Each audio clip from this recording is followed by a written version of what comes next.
Avec une présentation de la professeure Claudia Rosario-Orfi de l'université d'éducation également de l'université de São Paulo.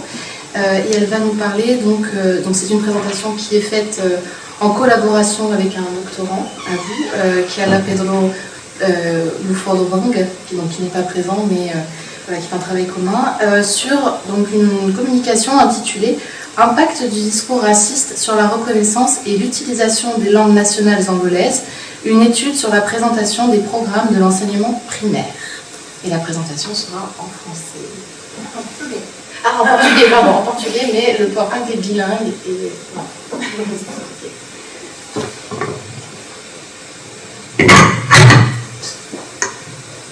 Como eu vou falar em português, eu preparei auxílio bastante completo e pedi para a Camille falar com vocês antes, para vocês terem tempo de abrir o código de barras. Já deu tempo?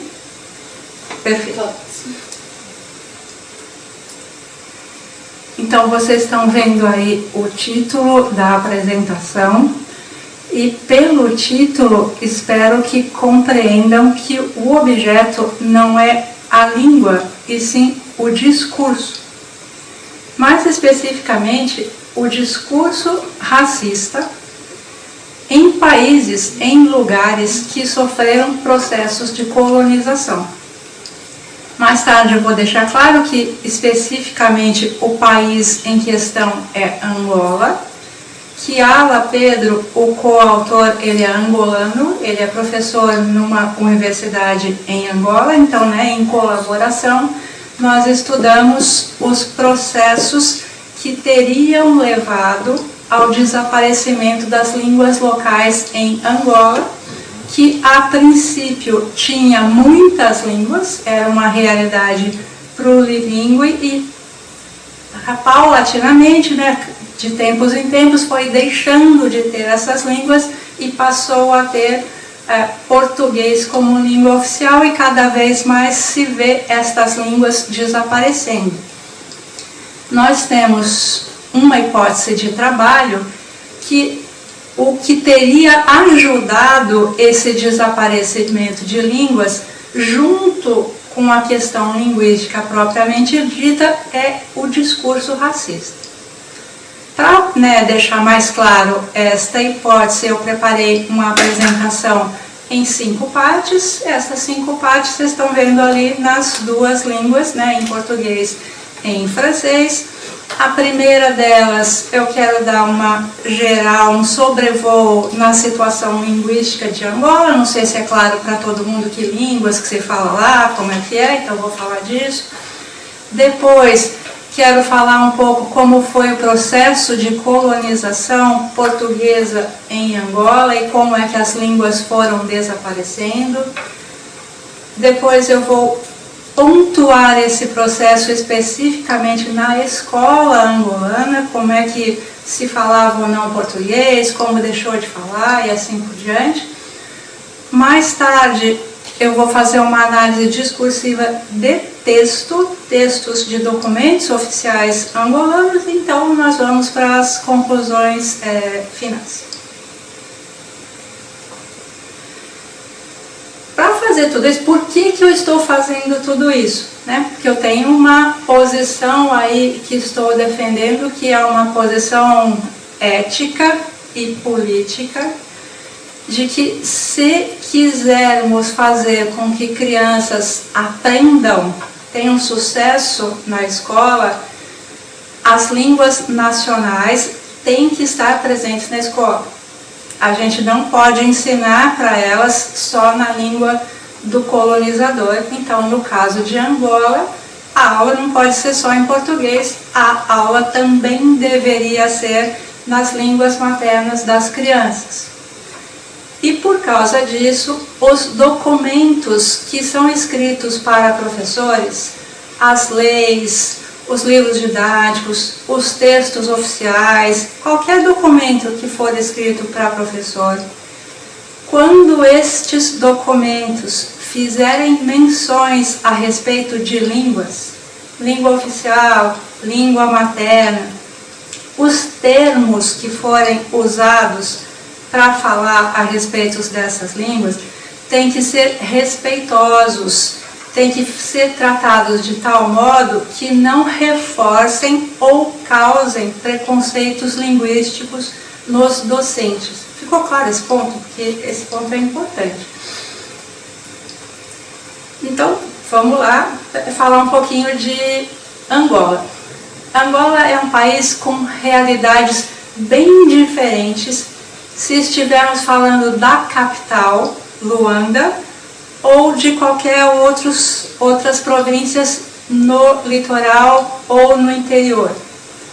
Na capital, que é Luanda, grande parte da população fala português, então vocês vão ter lá pouca gente que não saberia falar português, então quando a criança chega na escola, tudo bem, ela já fala português como língua materna, se a aula é em português, ela entende. Mas a gente tem no interior, em especial na zona rural, um grande número de pessoas que não compreende o português e cuja língua materna são várias outras línguas, o quimbundo, o umbundo, o kikongo, o coco, e, enfim, várias outras línguas, ainda bastante faladas nas casas, nas trocas informais, mas que não são praticadas na prefeitura, no cartório, na escola, em qualquer outro lugar que estas pessoas precisam conversar. De maneira que a criança chega na escola para ter aula e a aula é dada em uma língua que essa criança desconhece. Pelo menos 7 milhões de crianças têm aulas em línguas que ela não sabe o que está acontecendo quando ela chega na sala de aula.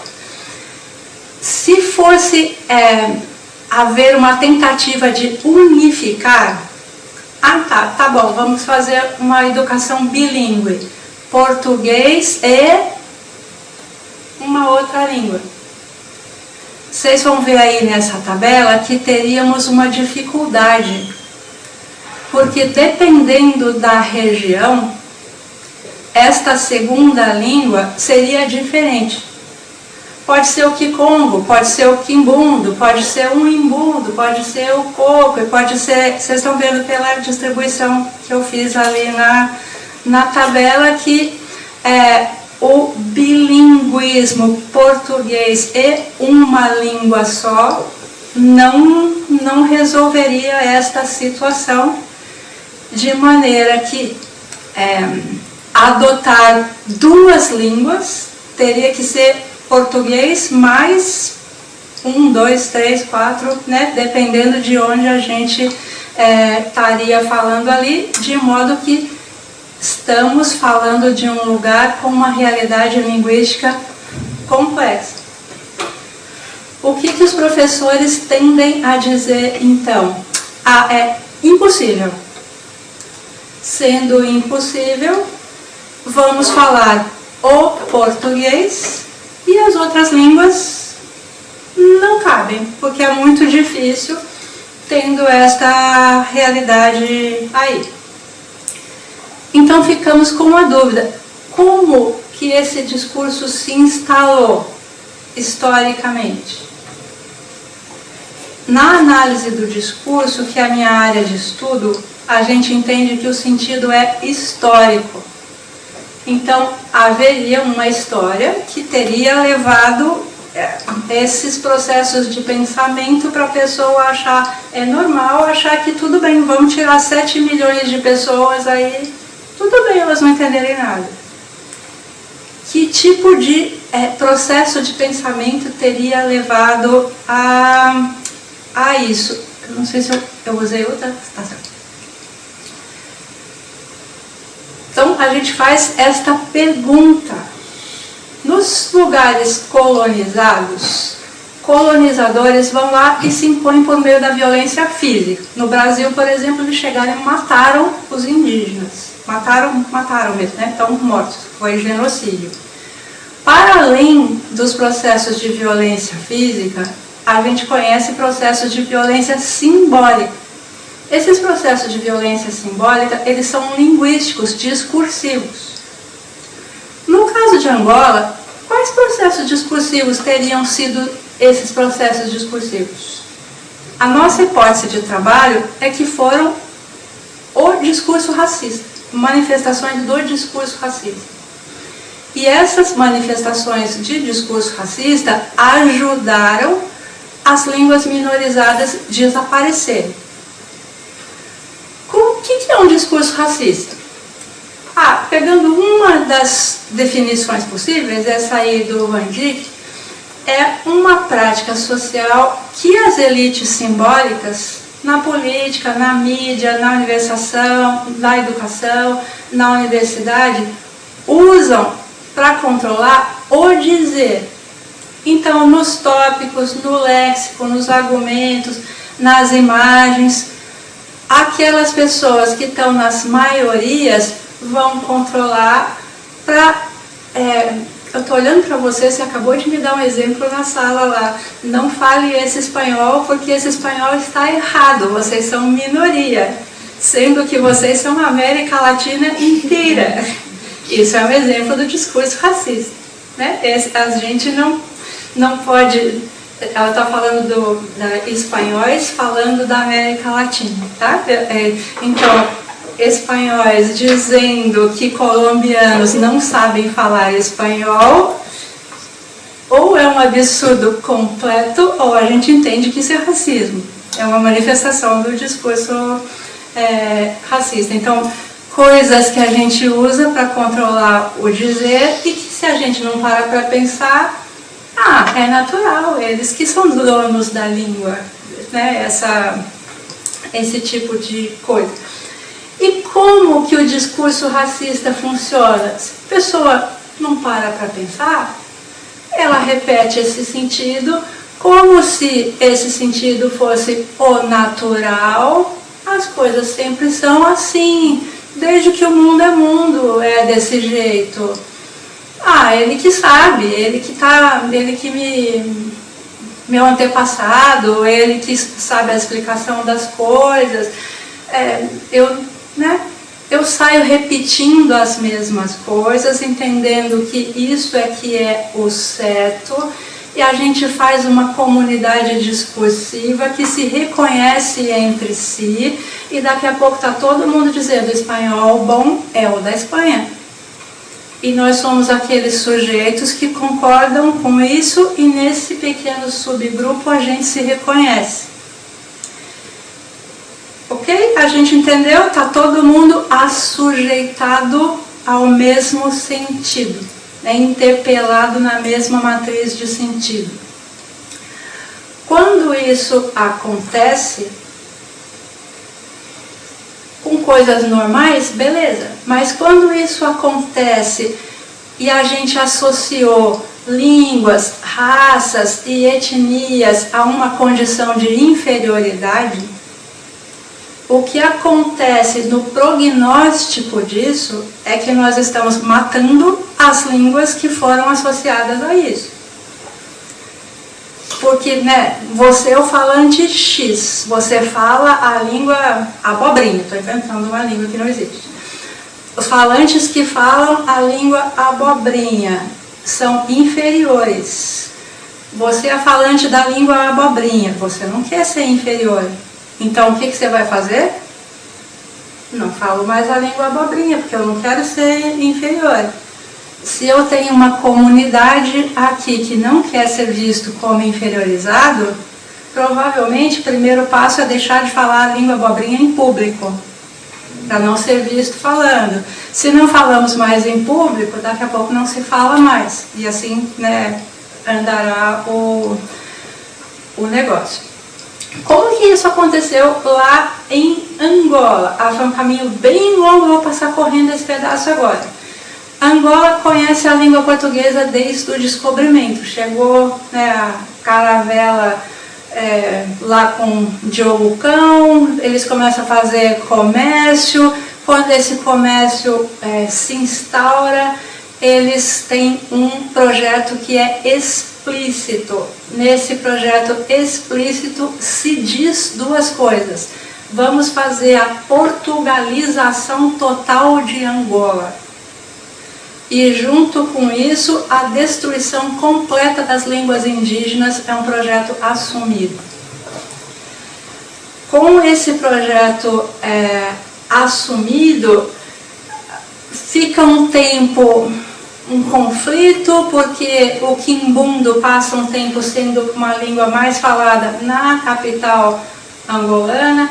Eles conseguem ter uns intérpretes que eles chamam de línguas, os línguas, são pessoas, tá? Os línguas fazem a tradução, aí com as pessoas que falam português, mas quando se instaura a escolarização, esse negócio não dura muito tempo. Porque a escola é um importante agente da língua portuguesa como agente da civilização ali. Então, antes de vocês tinham a oralidade, não pode mais, tá, gente? Agora é só a escrita.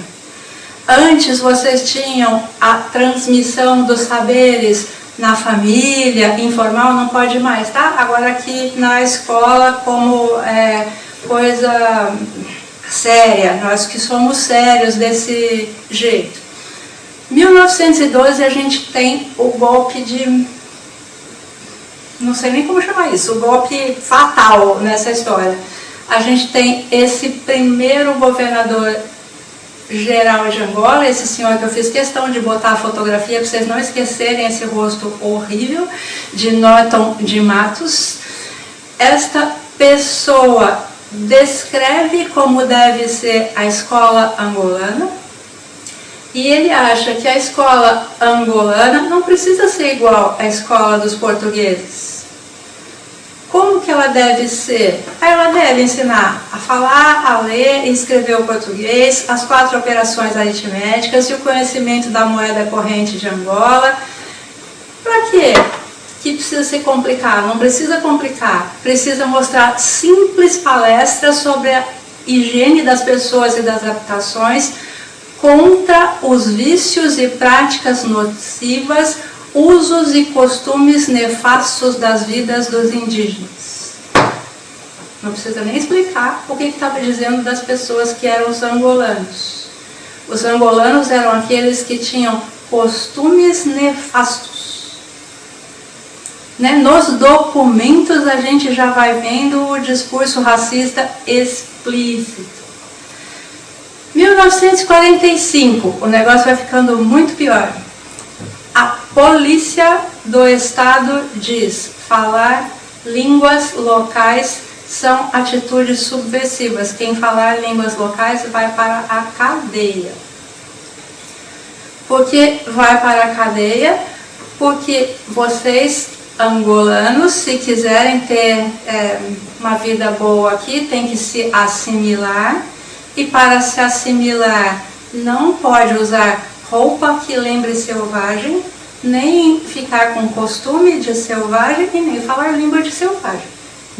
Né? Então, aquele projeto da portugalização de Angola, destruição completa, estava aí transformada em política violenta de Estado. 1975 o país se torna independente. A gente pensa, vai que agora vai. Vai que agora vai? Não. Porque com a criação de um sistema escolar formal, vai ter livro. Né? Vamos ter pela primeira vez os livros. E esses livros são feitos em que língua? Só tinha o português como língua. E o português de Portugal, porque ninguém ainda tinha descrito o português angolano. Então, todos os materiais didáticos escritos em português de Portugal, as leis descritas em português de Portugal, os registros escritos em português de Portugal, em um lugar com uma população analfabeta, porque, lembrando, eles estavam vivendo 30 anos de guerra civil. Então, não tinha adultos escolarizados. De maneira que a gente criou um problema ainda maior. de uma população que não tinha acesso ainda mais à língua e aos bens culturais. Pulando para hoje em dia.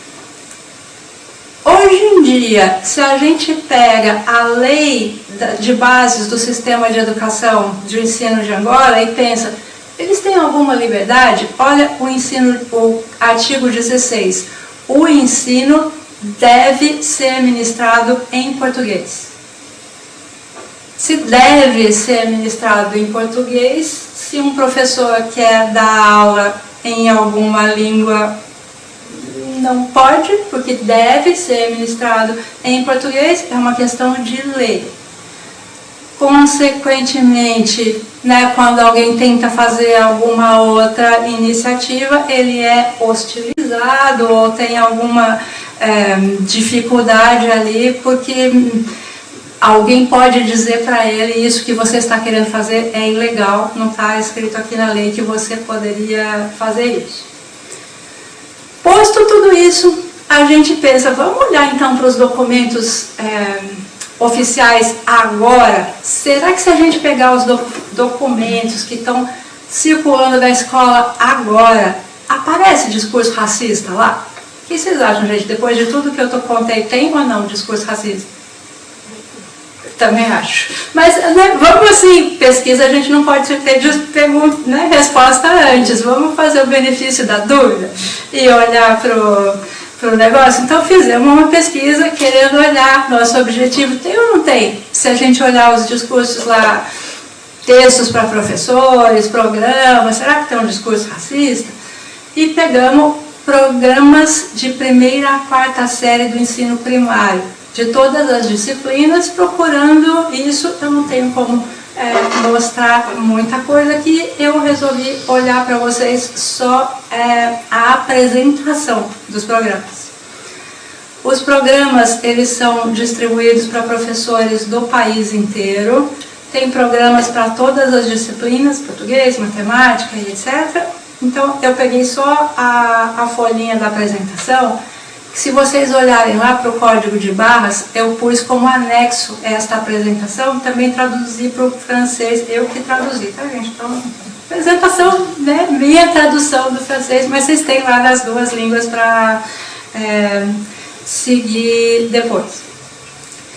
São 5 ou 6 parágrafos essa apresentação. Quero dar um comentário geral mostrando como essa apresentação ela é muito racista. Começa assim, até que suave. Está colocando assim um antes e um depois.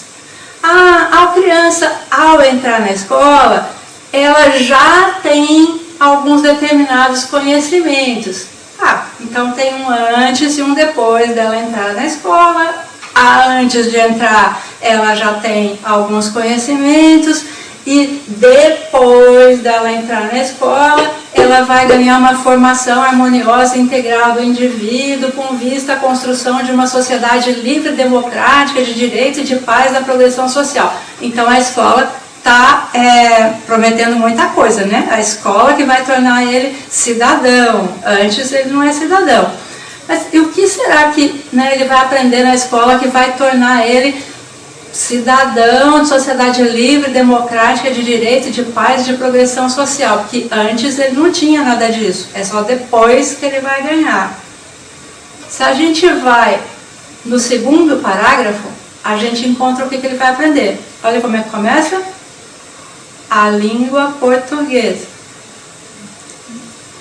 Então, quando ele entra na escola, ele aprende a língua portuguesa, que é essa coisa muito importante e transformadora para ele.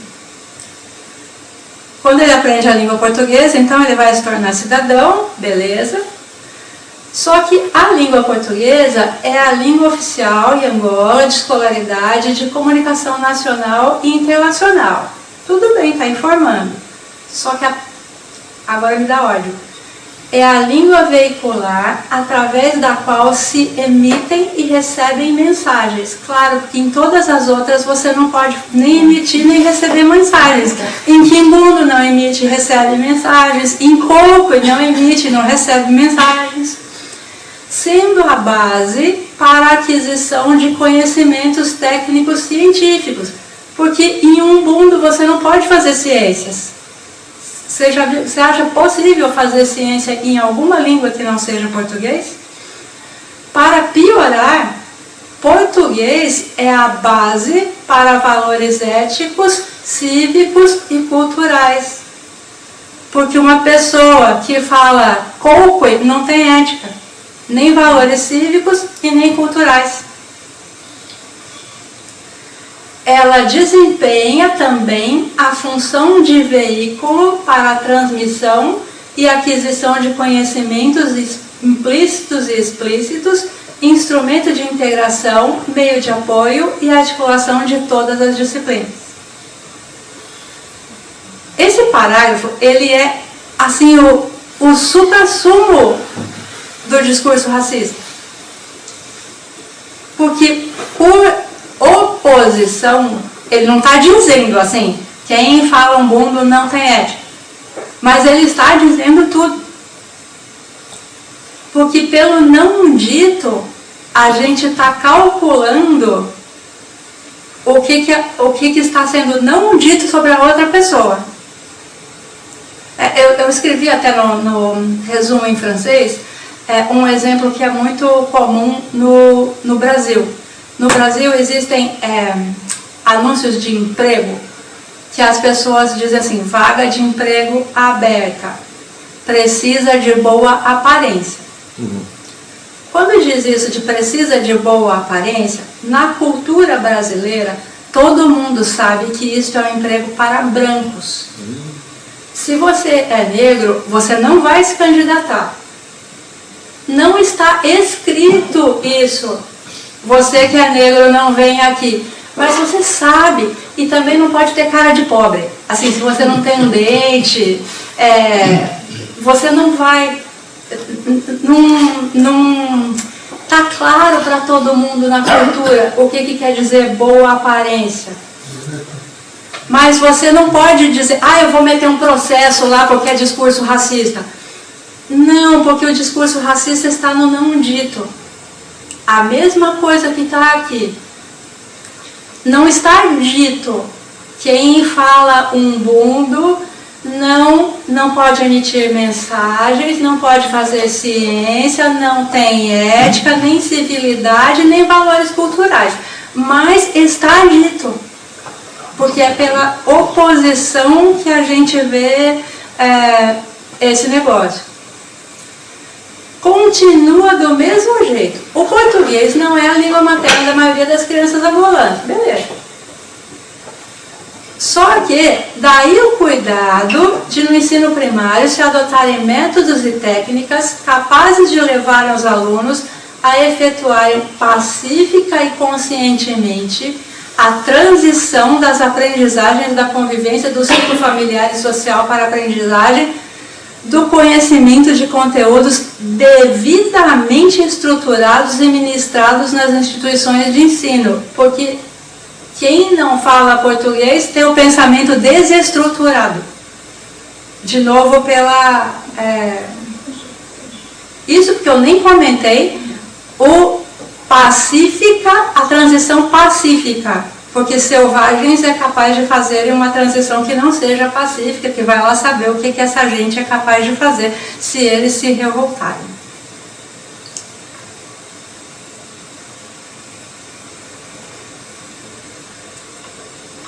Esses conhecimentos permitirão que as novas gerações sejam dotadas de um conhecimento lógico, porque quem não fala português não tem conhecimento lógico, e de uma aprendizagem progressiva da língua, condições necessárias para a resolução de questões próprias da vida individual e coletiva. Eu estou estourando meu tempo, então eu vou só dar uma concluída aqui. O que a gente, olhando essa apresentação dos programas, vê então? Que essa apresentação mostra que esse programa está inscrito num discurso racista que sustentou a política colonial portuguesa. Então, nós estamos em 2025, mas não é diferente de 1600, o Norton de Matos, que é aquele que eu falei, vou botar a fotografia para vocês não esquecerem a cara feia deste homem, é o mesmo discurso. É um discurso que utiliza a hierarquização das línguas, da etnia, das raças, que é um instrumento que cria e mantém um sistema em que a suposta superioridade dos elementos que o colonizador supostamente é superior, justifica seus privilégios em relação às populações locais. E esses privilégios mantêm as pessoas em situação de poder e mata pessoas e línguas.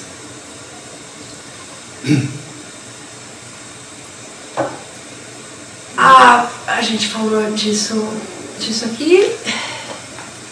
Então, os falantes da língua portuguesa estão associados à correção, à adequação, à estrutura, à lógica, à resolução de questões, à vida coletiva. E, pelo não dito ali, os angolanos, a incorreção, a inadequação, a desestruturação, a falta de lógica, a dificuldade para resolver questões, a vida individualista. Os estudantes, como consequência, se eles são falantes dessas línguas, eles são estigmatizados na escola. Eles não se sentem pertencentes ao ambiente escolar. O Kiala, o doutorante, ele está interessado em saber das causas do fracasso escolar desses estudantes que têm múltiplas reprovações. Então, a gente tem pensado que a presença de uma política colonial pode ser um dos fatores desse insucesso das crianças angolanas que têm múltiplas reprovações. O que a gente poderia fazer aí? Bom, tem que formar professores para trabalhar com alunos com... Um fala uma língua, outro fala outra língua, outro fala outra língua. Ok, vamos trabalhar aí com todos com línguas diferentes, respeitando os elementos linguísticos e étnicos e culturais de cada qual. Obrigada pela atenção de vocês e vamos seguir em contato.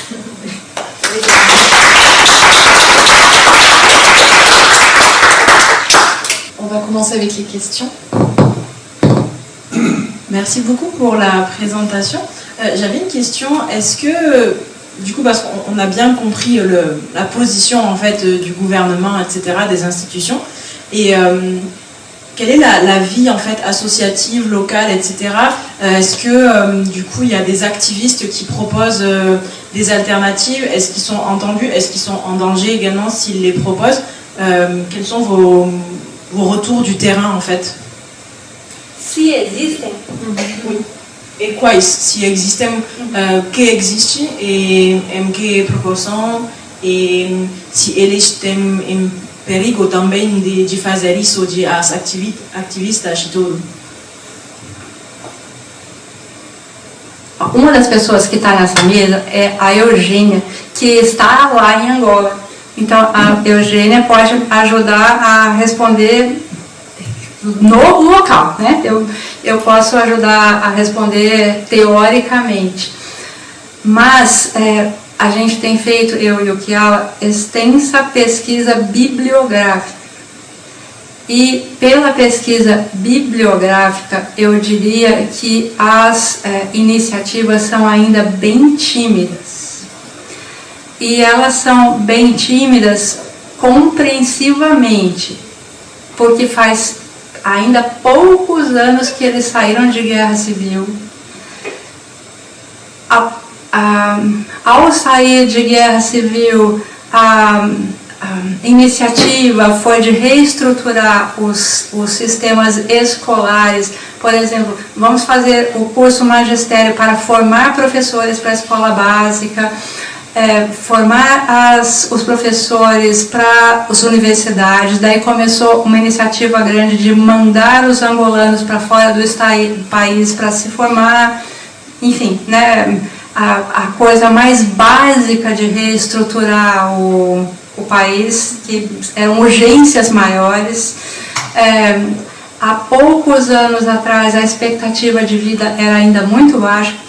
A primeira vez que eu fui para Angola fazer pesquisa de campo, faz o que, uns 10 anos? Pode ser a primeira vez que a gente foi? 12 anos. Uns 12 anos atrás, a expectativa de vida era 44 anos. Era muito baixa.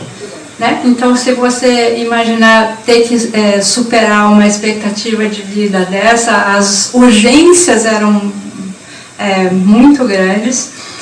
Agora que isso está numa situação bem melhor, e já temos várias gerações de pessoas formadas, pessoas que fizeram seu doutorado e voltaram, e que o cenário do país começa... é outro cenário. Muito recentemente, sim, existem associações locais e bibliograficamente a gente encontra textos.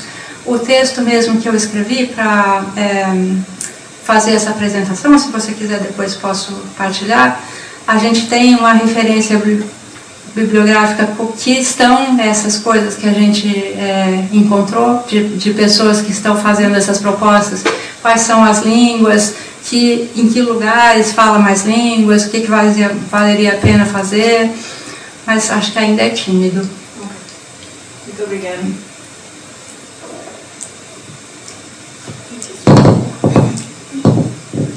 Alors merci beaucoup pour la présentation, c'était vraiment très très intéressant et merci pour l'accessibilité entre le portugais et le français. Je ne parle pas du tout portugais, donc la question sera en français.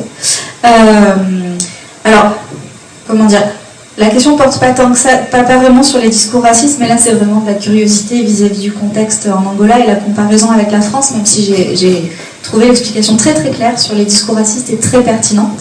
Ma question était, en France, on a vraiment eu, et j'ai peut-être raté ça dans la présentation, mais en France, on parle vraiment de la chasse aux patois ou de l'éradication des patois, et on sait que la France, en tant que pays colonisateur, a exporté dans ses colonies ces pratiques-là, qui ont d'ailleurs parfois été continuées beaucoup plus longtemps dans les colonies qu'en France, entre guillemets.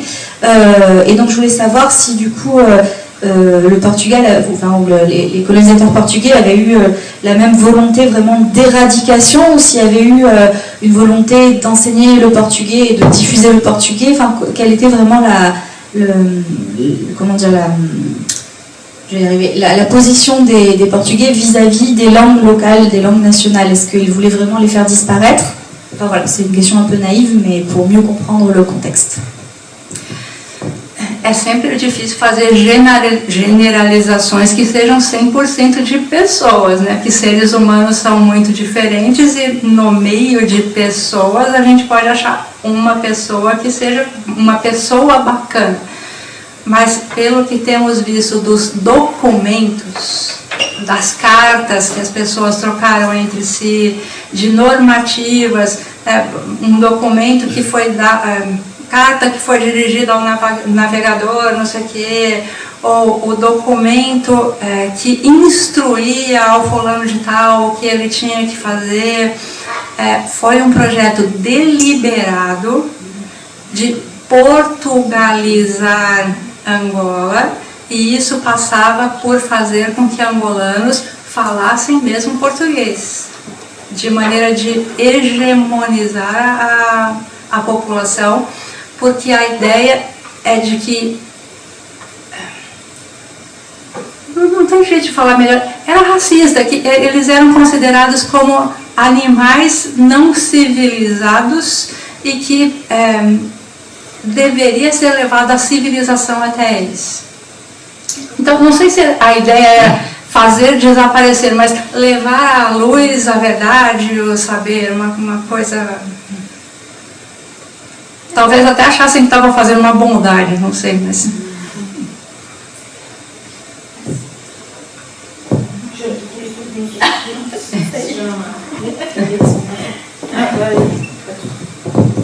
Merci madame. Ma question, je vais la poser en français, je ne comprends pas le portugais, mais Lucie traduira votre réponse. Peut-être en avez-vous parlé, mais du fait de mon manque de compréhension, j'ai uniquement lu les phrases en français. Ma question est la suivante. Est-ce que le fait que des gens minorisés, qui donc parlent une langue minorisée dans le pays, est-ce que ces gens-là qui ne peuvent pas se valoriser par rapport à leurs enfants dans la transmission de leur langue, puisqu'elle est infériorisée au niveau des structures étatiques, est-ce que ces gens-là, est-ce qu'il y a des études qui montrent par exemple l'impact psychologique que cela peut avoir sur les enfants? Et est-ce que l'on a remarqué, à part l'échec scolaire, d'autres impacts psychologiques du fait que la transmission des émotions par une langue ne peut pas véritablement se faire dans la sérénité, cette langue étant infériorisée?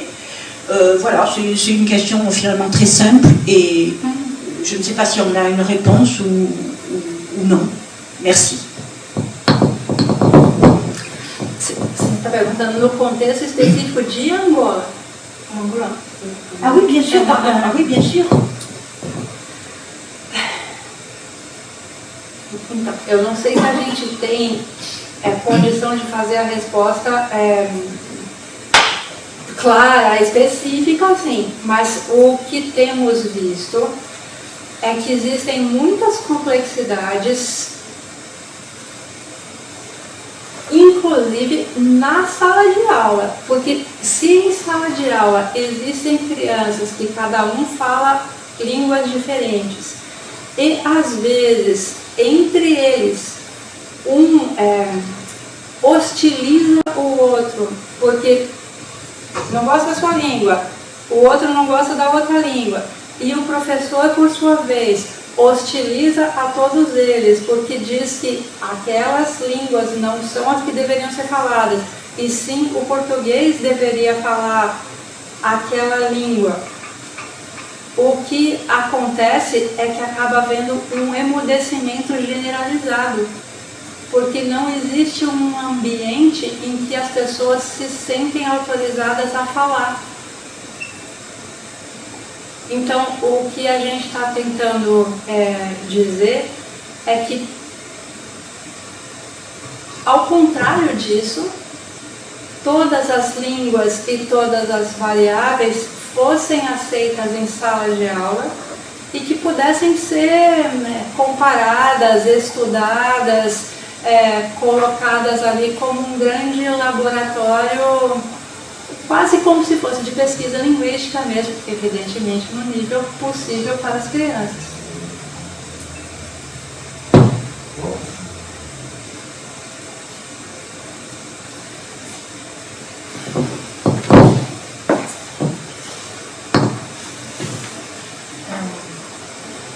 J'avais une question par rapport à la méthodologie.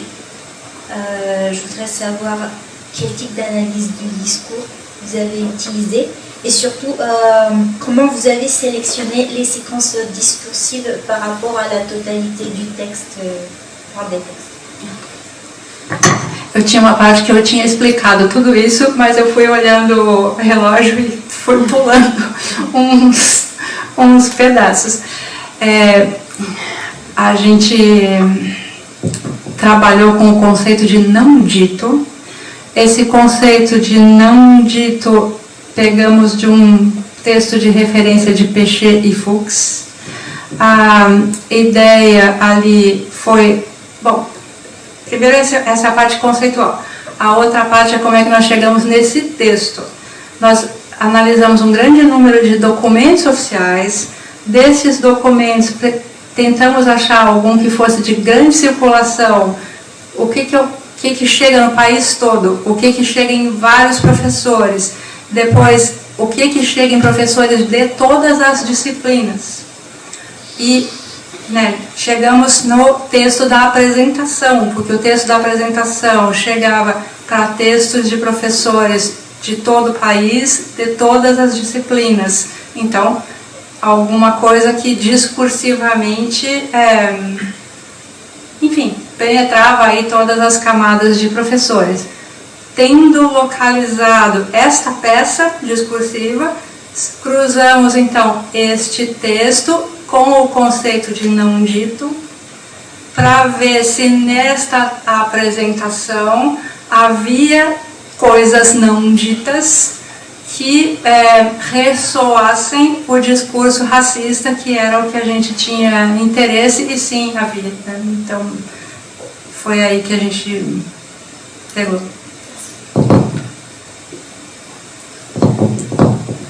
Une autre question?